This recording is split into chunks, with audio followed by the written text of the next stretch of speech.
ہمارے وجود دوبارہ اٹھائے گا اور اپنے حضور بندوں کو کھڑا کرے گا اور ان سے سوال پوچھے گا۔ یہ نہیں ہے کہ جو مرضی کرتے گئے، ایک آدمی نے ظلم کیا، جبر کیا، زیادتیاں کی، لوگوں کا حق لوٹا، لوگوں کا مال غصب کیا، عزتیں پامال کی،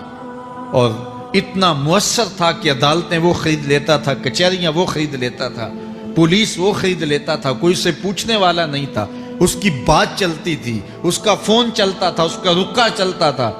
عیش و عشرت کی زندگی گزاری اور مر گیا، ہزاروں کے حق غصب کر کے، ہزاروں کا مال ہڑپ کر کے، لوگوں کی آبروئیں لوٹ کے مر گیا اور قبر میں چلا گیا، بس قصہ ختم۔ اب نہ وہ اٹھے گا نہ اس سے حساب لیا جائے گا،